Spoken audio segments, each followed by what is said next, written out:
মাটি ছুঁয়ে আমি কিরা কাটতে আছি, আমি কেউরে আমি লোন দেবো না। ওটা মাটি না, ওটা কুত্তার।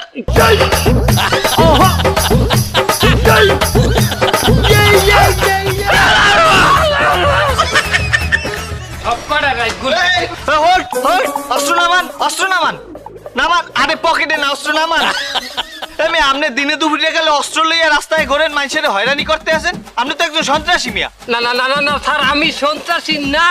না, আপনি সন্ত্রাসী না, আপনি এলাকার জামাই। আপনার হাল্লা গোলাকে দুলাভাই খেলেন না? আমি জামাই টামাই না, আমি একজন সমিতি আলা, সমিতির অফিসার, এলাকায় কিস্তি উঠাইতে আসছি স্যার। তা কিস্তি তুলতেছেন, আপনি এত অস্ত্র কিনলে গিয়া?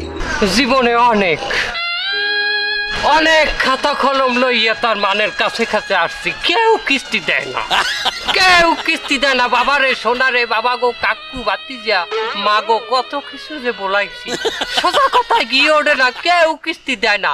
তার বাধ্য হইয়া হাতে অস্ত্র উঠাই নিচ্ছি, আমার সমিতির আমি স্বাধীন করবো, আমার সমিতির বাবা কিস্তি আমি উঠাবো। তাই বললে আপনি অস্ত্র হাতে তুলে নেবেন? এটা তো অপরাধ। সেন্ট্রি, গ্রেফতার করো।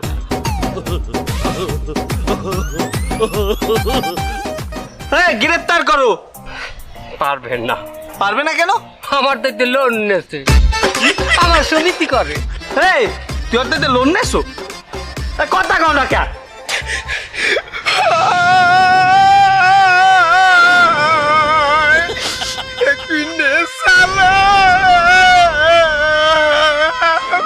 কি তুই লোন নেছো?